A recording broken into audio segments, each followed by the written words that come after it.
जब सुने के होई भोजपुरी गाना बस बजे के चाही गाना।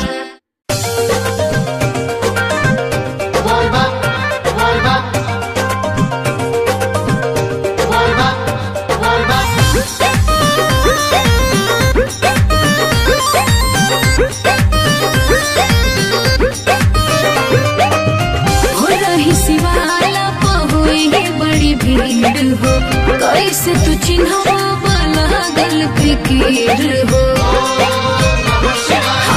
हो रही शिवाला पहुई बड़ी भीड़ हो कैसे तू चिन्हवा लागल फिकीर हो।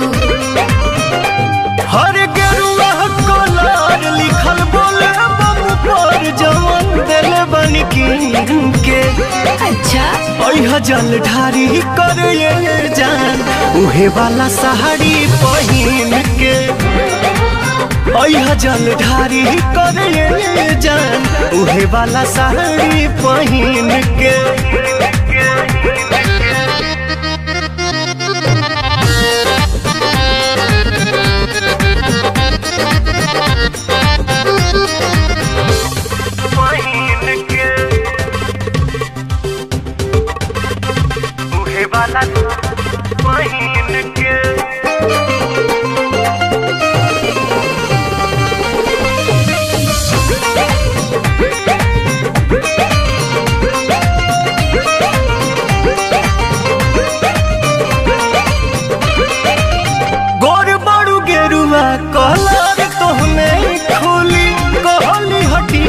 गरी चंदन के गोली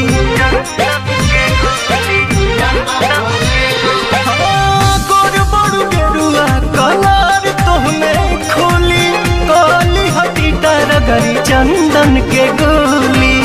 सावन महीना जब से चढ़ गइल बा भक्तिया भाव दिल में भर गइल बा मंदिर के फेरी तू लगई है बच बेरी अपना नमुरी पगीन के है जल ढारी करे जान उहे वाला साड़ी पहिन के। अच्छा है जल ढारी करे जान उहे वाला साड़ी पहिन के।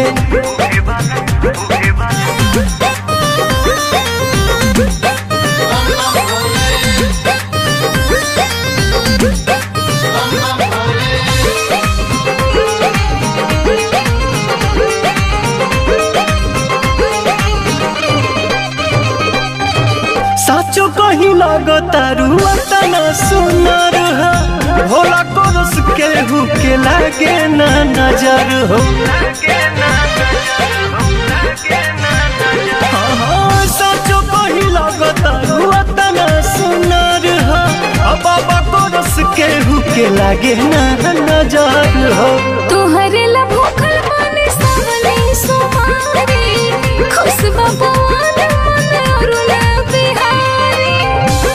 आशीर्वाद रखी शिव जी के याद ना भूल शुभ दिन के। ओह जल ढारी करे जान उहे वाला साड़ी पहिन के। ठीक बाजी ओह जल ढारी करे जान उहे वाला साड़ी पहिन के। ओके